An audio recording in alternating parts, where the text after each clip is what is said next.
두아드라 교회 오늘 말씀의 제목인데요. 여러분 그 두아드라 교회하고 또 우리 교회하고 어떻게 다른가 한번 생각해 보는 것도 좋을 것 같습니다. 여러분 두아드라 교회는 두아디라의 그 도시에 있는 교회였죠. 지금으로 말하면 터키, 그 당시에는 이제 소아시아 지역에 있었습니다.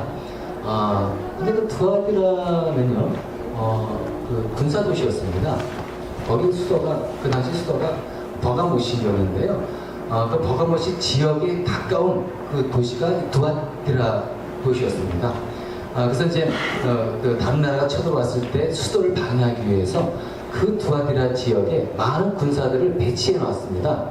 그래서 이제 많은 군인들이 이제 두아디라에 있었죠. 그래서 이제 군사지역, 군사도시 이렇게 이제 불리웠습니다. 그와 동시에 그 두아디라는 상업도시였습니다. 그래서 이제 양모가 발달되었고요. 그다음에 염색 공업이 아주 발달된 곳이 이제 두아디라시였습니다.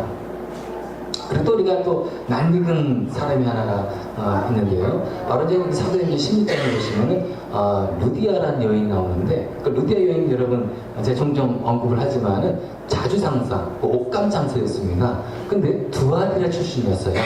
그래서 두아디라는 이 도시는 그러니까 염색 공업이 발달되었고 특히 옷감으로 이제 유명한 곳이구나라고 이제 우리가 생각을 할 수가 있겠습니다. 이제 하나님께서 예수님께서 이제 천사를 보내셔가지고요 두아디라 교회에 대해서 이제 말씀을 하시는 겁니다. 근데 18절에 이렇게 이제 말씀을 하시네요. 제가 다시 한번 읽어보겠습니다. 두아디라 교회의 신부분에게 이렇게 써보내라.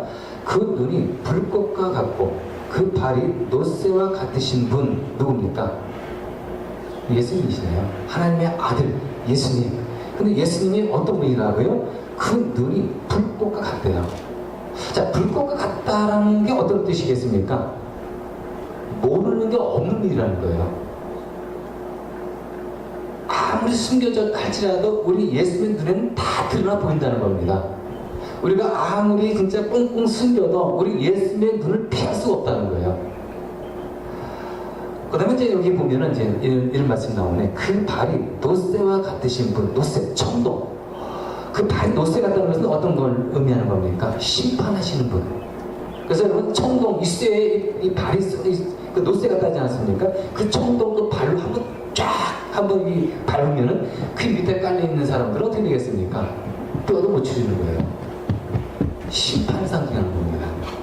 자, 이런 예수님께서 이제 말씀하시는 겁니다. 19절 보니까 이렇게 말씀하시네요. 나는 내 행위와 내 사랑과 믿음과 섬김과 오래 참음을 알고. 그러니까 두아디라 교회 이 성도들은 그러니까 5가지 덕목이 있었습니다. 그거에 대해서 우리 예수님께서 이 두아디라 성도 그 교회에게 칭찬하시네요. 5가지 덕목에 대해서 이렇게 얘기합니다. 나는 내 행위. 자, 내 행위가 어떤 겁니까? 그리스도인다운 행위를 했다는 거예요. 그리스도인다운 모습으로 살아갔다는 겁니다. 그런 행동도 했고, 그리고 여기 보니까 내 사랑, 그러니까 사랑이 넘쳤네요. 지난주에 에베소 교회에 대해서 알아보지 않았습니까? 근데 에베소 교회는 첫사랑을 잃어버렸어요. 하지만은 이 두아디라 교회는 사랑이 넘치는 교회였습니다. 그리고 또 이렇게 말씀하고 있는데 믿음에 대해 칭찬하시네요. 그러니까 그 당시 핍박에 대해서 굶주림과 여러 가지 좋지 않은 상황 속에서도 이 두아디라 이 교회 성도들은 믿음을 지켰는데요. 그리고 또 여기 보니까 뭐라 나왔습니까? 섬김. 그래서 두아디라 교회 성도들은 참 잘 섬겼구나. 이 섬겼다는 것은 그건 무엇을 의미하는 것이죠? 겸손했다는 거예요. 그리고 또 이제 여기 보니까 오래 참음을 알고 그 오래 참고 즉 인내하는 성도였다는 겁니다. 환난이 있고 핍박이 따르고 굶주림이 있고 어려운 상황 속에 있다 할지라도 믿음을 가지고 인내하고 참고 견디는 성도. 여러분 어떻습니까? 두아디라 교회 성도의 모습 참 우리 교회 닮아지지 않겠습니까? 예수님이 칭찬했잖아요. 이 5가지 덕목에 대해서 믿음의 행위가 있었고 사랑이 있었고 인내가 있었고 섬김이 있었고 이런 이 모습의 이 성도들 우리 교회 성도들이 참 배워야 되겠네요. 저도 그렇고 여러분도 그렇고 근데 여기 보니까 또 한 가지에 대해서 또 칭찬하십니다. 여기 보니까 또 뭐로 나왔습니까? 또 내 나중 행위가 처음 행위보다 더 훌륭하다는 것을 안다. 이거 어떤 말씀입니까? 처음 신앙보다 나중 신앙이 좋았던 성도가 누구였습니까? 두아디라 성도. 여러분, 이 처음 신앙이 나중 신앙보다 좋은 것은 이게 참 좋다는 것은요, 대단한 거예요. 여러분, 우리가 이제 겪어봐서 알지 않습니까? 처음 때는 뜨겁게 열정적을 가지고 주님을 사랑하고 섬기며 봉사하고 하지만은 나중의 모습은 그렇지 않을 때가 참 많이 있잖아요. 이것 때문에 우리 많이 후회도 하고, 때로 하나님 앞에 진짜 부끄러워가지고 참 그런 이 모습들이 우리에게 있지 않습니까? 처음에는 참 좋게 시작했는데 나중에 이 모습은 좋지가 않은 거예요. 많은 그리스도인들의 모습이 그래요. 근데 이 두아디라 교회 성도들은 어떻습니까? 처음 신앙보다 나중 신앙이 더 좋대요. 좀 대단해요. 저는 이것은 저와 여러분 모두가 본받고 진짜 이런 성도의 모습으로 우리가 살아가야 돼요. 두아디라 이 성도들은요, 처음에 진짜 참 이 주님에 대한 사랑, 이 사랑이 뜨겁지 않겠습니까? 그런데 시간이 흐르고 그리고 세월이 흘러가면서 더 신앙이, 하나님에 대한 신앙이 뜨거워졌다는 거예요. 작년보다 올해가 더 신앙이 좋아진 거예요. 하나님에 대한 사랑이 더 깊어진 겁니다. 섬김, 인내, 마찬가지. 작년보다 올해가 더 좋아진 거예요. 근데 이제 우리가 이것을 보면서 우리들의 모습은 어떻습니까? 한번 질문하고 싶습니다. 여러분 어떻습니까? 작년 신앙보다 올해 신앙이 더 좋아졌습니까? 작년에 하나님을 사랑했고 섬기지 않았습니까? 그럼 올해 더 나아져야 되잖아요. 더 성장해야 되잖아요. 더 성숙해져야 되지 않습니까? 근데 그러냐 그거예요. 주님의 일을 하는 데 있어서도 마찬가지예요. 작년보다 올해가 더 충성스러웠습니까? 더 충성했습니까? 더 진실해졌습니까? 하나님에 대한 사랑이 더 어떻게 됐습니까? 작년보다 더 깊어졌습니까? 아니면 더 식어졌나요? 우리가 한번 물어봐야 합니다. 우리가 이제 이 옛날 신앙이 참 좋았다. 참 이제 옛날에 참 신앙 참 뜨거웠지. 내가 처음 예수 믿었을 때 진짜 물을 가리지 않고 헌신했고 충성했는데, 아니 옛날에 좋았으면 뭐합니까? 지금이 좋아야죠. 물론 우리가 옛날에 신앙이 뜨거웠고 좋았다는 것, 그 의미를 우리가 대사시키면 안 되겠죠. 나름대로 의미는 있어요. 왜 의미는 없겠습니까? 하지만 지금 신앙이 더 중요하잖아요. 그리고 우리 지금의 신앙이 점점점 성장해 나가는 이 모습이 더 중요한 거 아니겠습니까?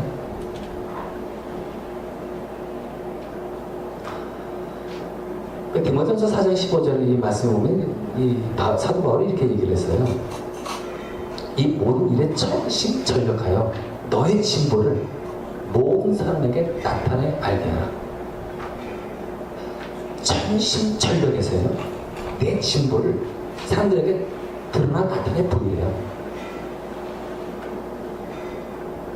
어떤 얘기겠습니까? 온 마음과 온 힘을 다해서 애쓰고 기도하고 그리고 그냥 그렇게 해서요, 우리 신앙의 성장을 일어나가는 거예요. 그렇습니다. 그럼 우리가 신앙의 성장을 이룬다는 게 쉽지는 않을 겁니다. 쉽지는 않습니다. 하지만은 우리가 이 두아디라의 교회들처럼 진짜 우리가 처음 신앙보다 나중 신앙이 분명히 좋아지겠습니다. 좋은 결실을 얻어야 돼요. 풍성한 열매를 자꾸 맺어가는 그런 삶을 살아가야 합니다. 작년보다 올해가 더 나아지고 더 좋아지고 더 풍성해지는 그런 삶을, 그런 신앙을 우리가 살아가야 되지 않겠습니까? 근데 20절에 보니까 이제 이 두아디라 교회에 대해서 우리 예수님이 책망하시네요. 사실 교회마다 다 나름대로 이 단점이 있고 또 잘하는 부분이 있는가 하면 또 잘 못하는 부분이 있는가 봅니다. 이 두아디라 교회 보니까요, 20절에 보니까 이렇게 말씀하네요. 그러나 내게 나무랄 것이 있다. 너는 이세벨이라는 여자를 용납하고 있다. 그는 스스로 예언자로 자처하면서 내 종들을 가르치고 그들을 미혹시켜서 가늠하게 하고 우상의 재물을 먹게 하는도다. 해가지고 여기 보면은 이세벨이라는 이 자칭 선지자예요. 그러니까 선지자. 그러니까 자칭이에요, 자칭. 근데 이세벨 하면 여러분 딱 떠오르는 사람 있지 않습니까? 구약에 보면은 북이스라엘의 그러니까 아합 왕이죠. 아합 왕의 이 왕비가 바로 이세벨 아닙니까? 근데 이세벨이라는 여인이 유대인이 아니라 이방 여인이에요. 이방 여인이면서 아합 왕의 그 왕비가 된 겁니다. 그래가지고 이제 이 이세벨의 이 왕비가 자기 나라에 있을 때 우상 섬긴 거예요. 바알신과 이 아세라신을 섬기면서 아주 그러니까 바알 우상 숭배자였죠. 이 여인이. 그러면서 이 북이스라엘 왕국에 들어오면서 그리고 이 자기가 섬기는 이 우상들을 이스라엘 백성들에게 섬기라고 이렇게 퍼뜨린 겁니다. 그래가지고 이스라엘 백성들이 그 바알신 섬겼잖아요. 그러니까 참 하나님 보시기에 얼마나 악한 여인이었습니까? 비록 왕비를 할지라도 이스라엘 백성들에게 우상 섬기게 하고 했으니 하나님 보시기에 굉장히 악한 여인이었습니다. 근데 똑같은 이름을 가진 이세벨이라는 이 여인이 자칭 이 선지자가 여선지자가 이 두아디라 교회에 선배이 들어온 겁니다. 들어와가지고 이제 가르친 거예요. 그리고 이제 이 그 두아디라 이 성도들에게 그리고 우상 제물을 먹게 하고 그리고 간음을 행하게 하고 이렇게 한 겁니다. 그래서 두아디라 교회는 이 아름다운 덕목이 있었잖아요. 사랑이 있었고 믿음의 행위가 있었고 인내가 있었고 섬김이 있었고 그런데 참 이 말씀에 대한 분별력, 영적 분별력이 부족했어요. 이 거짓 이 뭡니까 선지자 이 이세벨을 분별하지 못하고 그래서 용납하고 만 겁니다. 너무 안타깝지 않습니까? 참 다 좋은데 이 교회가 참 이 열정도 있고 사랑이 있고 성김이 있고 인내도 있고 믿음이 있는데 야 근데 영적 분별이 없구나. 그 주님도 책망하시는 거예요. 근데 이제 우리 이제 두아디라 교회 성도들은 왜 그럼 이세벨을 용납했을까? 이걸 한번 생각 좀 해봐야 되지 않겠습니까? 왜 이 이세벨 이 여인을 이 말을 그대로 듣고 따랐을까? 물론 다는 아닐 거라고 봅니다. 다는 아닐 거라고 봐요. 두아디라 씨는 제가 이제 맨 처음에 얘기했듯이 양모와 염색 공업이 발달했다지 않습니까? 뿐만 아니라 사업도시예요. 그래서 이제 이 조합, 다시 말해 길드, 이 조직이 형성되어 있습니다. 그래서 이제 예를 들어서 이겁니다. 빵 만드는 그런 사람들이 모여가지고 조직을 만드는 거예요. 염색을 만드는 사람들, 이 업자들이 이 조합을 만들어가가지고 이렇게 조합을 만들어가지고요 힘을 이제 만드는 겁니다. 그래가지고 그 도시, 그 지역의 뭐 행정관이라든가 뭐 시장이라든가 가가지고 예를 들어서 자기의 요구 조건을 얘기하는 겁니다. 그럼 안 들어줘? 그럼 우리 파업하겠다. 우리 안 만들겠다. 아니 예를 들어서 이제 염색 옷을 안 만들고 이것을 딱 멈춰버리면 그 도시의 수출입 길이 막힐 것이고 많은 사람들이 불편하지 않겠습니까? 그러니까 어쩔 수 없이 들어줘야 되는 거예요. 이렇게 힘을 과시한 겁니다. 그래서 이제 이들이 이제 이렇게 이제 한 조합을 형성해가지고 예를 들어서 빵 만든 사람들은 이런 빵 만드는 조합, 뭐 염색 조합 이런 조합을 만들었는데 근데 문제가 있는 거예요. 각 조합마다 자기들의 수신을 섬기는 거예요. 물론 수신은 가질 수 있고 달 수 있고 여러 우상들을 이제 섬기는 겁니다. 조합마다. 그리고 이제 이 조합마다 이 신을 이제 섬기면서, 그리고 이제 거기서 이제 우상 재물을 먹게 하고, 그리고 이제 가늠대행하게 하고. 근데 이제 만약에 이제 이 조합에는 두아디라 업자 뭐 이런 사람들이 있겠지만, 두아디라 교회 성도들도 있지 않았겠습니까? 거기 같이 있으면서 살면서 같이 일을 하고 있는데, 그 조합 내에는 믿지 않는 사람도 있는가 하면은 믿는 사람도 있었을 거라고요. 그럼 갈등이 있잖아요. 아니 분명히 내 조합은 들어왔어. 왜냐면 조합 들어온 이유가 뭡니까?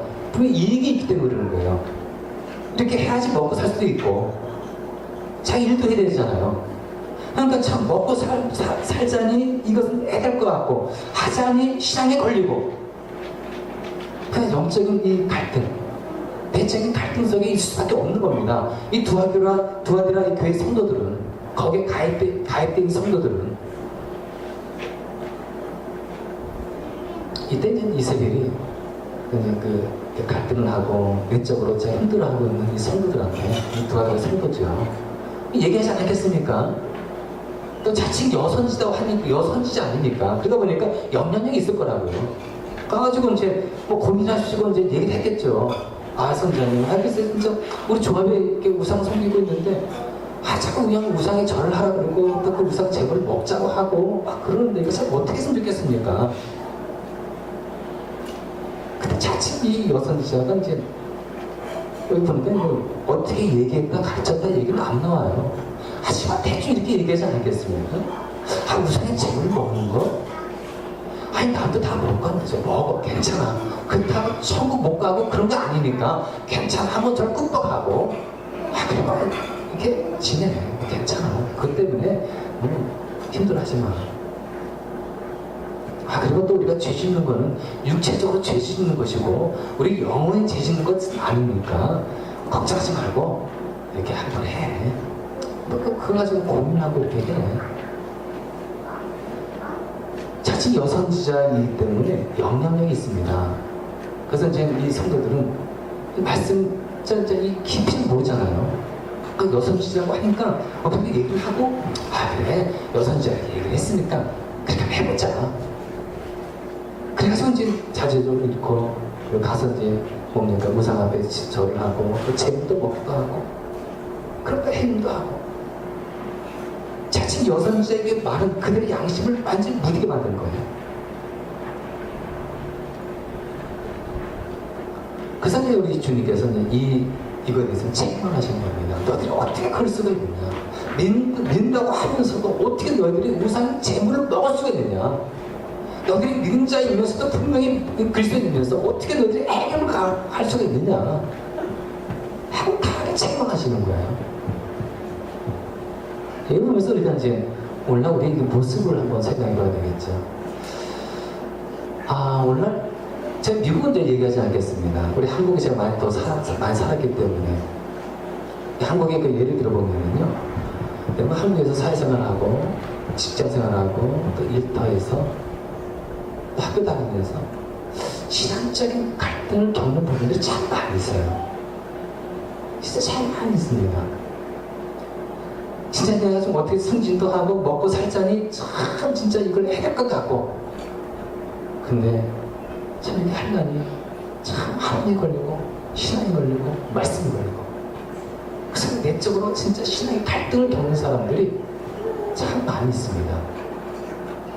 그리고 우리나라 같은 경우는 참 이 유혹들이 강하잖아요. 진짜 강하게 옵니다. 또 이 그 뿌리 깊게 아주 안 좋은 문화가 있어요. 술 문화, 향유 문화, 내분 문화. 술도 먹으면 어떻게 합니까? 1차, 2차, 3차까지 막 하고 거기서 진짜 신앙인들이 참 배경한다는 게, 갈등 겪지 않는다는 게 이게 쉽지 않은 거예요. 이런 유혹이 많은 이런 곳에서 어떤 누군가가 이제 얘기를 합니다. 어떤 사람이 술을 먹어야 되는 말아야 되냐, 내가 뇌물을 받지 말아야 되느냐, 이런 향을 내가 받아야 되냐 말아야 되느냐, 이런 갈등 속에 있을 때 어떤 누군가가 얘기를 합니다. 아니, 이렇게 고지식하게 믿을 필요가 있느냐. 괜찮아 남들 다 아는데 이렇게 편하게 믿어. 대충 하지. 이번 그 교회, 우리 그 회사의 창립 기념일인데, 우리 그 회사의 창립 기념일에 돼지 우리 그 머리 묶고 우리 절할 거야. 근데 그 전에 보니까 저기 집사님도 하던데, 네가 이렇게 대수하고 그냥 해. 한번 한다 할지라도 자꾸 못 들어가겠어. 괜찮아. 다 하는데 그리스도인들도.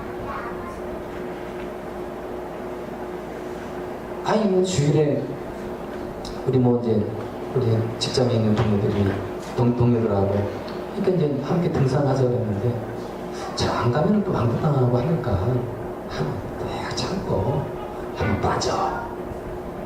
빠진다 해서 하나님이 뭐 천국 안 들어가고 그런 거 아니니까 괜찮아. 아니 이제 앞으로 승진돼야 되고 아주 장차는데 이거 어떻게 할 거야? 이 사람들의 눈 찍힐 거고 그러면 안 되잖아. 이것은 오늘날 이 세대의 유혹이에요. 그런 소리는 기다가 되면 안 됩니다.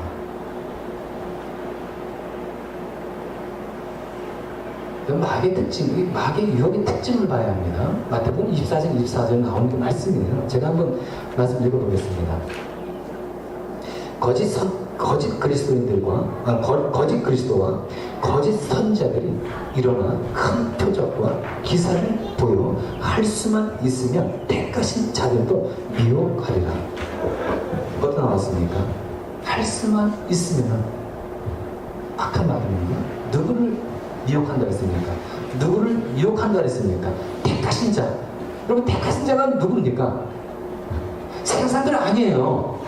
예수 그리스도를 믿는 자, 그리스도인 이들을 이 마귀는 유혹해가지고 멸망에 빠뜨리고 하나님과 멀리 있게 만들고 그렇게 해서 아주 비싸게 유혹한다는 겁니다. 세상 사람들 건드려서 뭐 하겠습니까? 이미 자기 종들인데 마귀가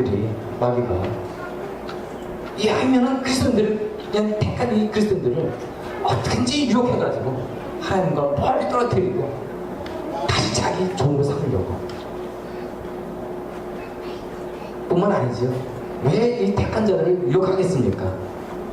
하나님 중심에 살면서 세상 중심에서 삶을 살게 하기 위해서, 우리가 가진 신앙을 변질시키기 위해서 마귀는 끊임없이 택하신 자들을 유혹할 거랍니다. 정말 이 세상의 유혹은 너무 강합니다. 한매에 보면 안 돼요. 가볍게 보면 안 되는 겁니다. 정말 깨어 기도하지 않으면 넘어가 버리는 거예요. 왜 그렇습니까? 마귀는 택한 자들을 노리고 있습니다. 24시간 노리고 있어요. 운사자와 같이 노리고 있습니다. 삼키려고. 그래서 이제 세드백교회 위련 목사님이 이런 얘기를 했습니다. 세상은 하나님께 도전장을 내밀었다. 그리고 이 세상은 반기독교적이라는 거예요. 세속적이면서 반기독교적이다. 세상 본능 그렇다는 겁니다. 그러면서 이 그리스도인들은 이 세상에 살면서 특별히 유의해야 한다는 거예요. 세 가지에 대해서 얘기를 했습니다. 첫째가 어떤 거냐면 이겁니다. 떳떳하게 자기 자신을 밝히라는 거예요. 직장에 가서 내 자신에 대해서 얘기하지 않고 그냥 가만히 있는 것이 아니라 나는 그리스도인입니다라고 얘기를 해야 한다는 거예요. 식사할 때도 여러분들이 식사기도 합니까, 여러분? 기도를 하시기 바랍니다. 이 기도가 뭡니까? 나는 그리스도인이라는 것을 보여주는 거예요. 내가 그리스도인이면서도 식사기도 하지 않고 기도하지 않고 이게 뭐예요? 내 신분을 밝히는 겁니다. 나는 그리스도인입니다. 내가 직장에서라든가 일터라든가 사회에서요, 내가 그리스도인 것을 밝히지 않는다는 것은 그 사람에게 문제가 있다는 겁니다. 왜 떳떳하게 밝히지 못하는가? 그 이유가 뭔가 한번 물어봐야 되는 겁니다. 왜 우리 떳떳하게 내 자신에 대해서 얘기하지 않습니까? 난 그리스도인이다. 밝히지 않으니까 더욱더 유혹이 강하게 오는 거예요. 두 번째는 이겁니다. 노 하라는 거예요. 노. 안 돼. 아니야. 못해. 이렇게 얘기하라는 거예요. 세상에 유혹이 왔어요? 이것저것 생각하지 말고 아니야. 노 하라고 얘기해야 된다는 겁니다. 확신 있게. 그렇게 얘기하지 못하니까 자꾸 그냥 이 마귀가 그냥 유혹을 하면서 제일 자꾸 이 와서 옆에서 추근덕거리는 거예요. 세 번째는 이겁니다. 그리스도인과 함께 교제하라는 거예요. 여러분, 내 신앙을 내가 스스로 지키겠다. 이거는 힘들다는 거예요. 이 세상에서 내 혼자 내가 신앙생활 열심히 하면 됐지 이렇게 해서는 안 된다는 겁니다. 내 신앙을 너무 과신하지 말라는 거예요. 그리스도인의 그 교제, 그리스도인의 그 이 모임, 소그룹 모임, 목적 모임에 참석해서 사람들로 하여금 내 신앙의 체크를 한번 받으라는 거예요. 서로 기도해주고 서로 유로해주고 말씀으로 힘을 얻고, 그래서 우리가 세상에서 그 말씀으로 승리해 나가야지. 내 신앙을 너무 과신하지 말라는 거예요. 나 집에서 혼자 기도하고 집에서 예배하고 집에서 내가 또 말씀 아닌가? 내 신앙생활 잘 안 되지 뭐. 천만에요. 한계가 있다는 거예요. 그렇습니다. 이 세상에 이 유혹들은 너무 강하게 옵니다. 여러분, 이 세상의 유혹은요 하루만 오는 게 아니에요. 주님 오실 때까지 세상의 유혹은 계속 밀물처럼 옵니다. 내 생명이 끝나는 그날까지 유혹들은 계속 밀려와요. 하나님이냐 세상이냐, 하나님이냐 재물이냐, 하나님이냐 쾌락이냐, 이런 이 갈등들이 계속 우리들에게 밀려오는 거예요. 그래서 여러분, 내 신앙의 줄을 놓으면 안 되는 거예요. 그러니까 그 신앙의 줄을 붙잡고 있어야 되는 겁니다. 비록 쉽지는 않아요. 어려워요. 고통에 따릅니다. 하지만 믿음의 굳건에 서서 장제라도 허용하지 않고 전부 다 나중에 좋은 신앙의 모습으로 힘써 살아갈 때 우리 주님께서 우리를 칭찬하지 않겠습니까? 상 주지 않겠습니까? 기도하지 않겠습니다.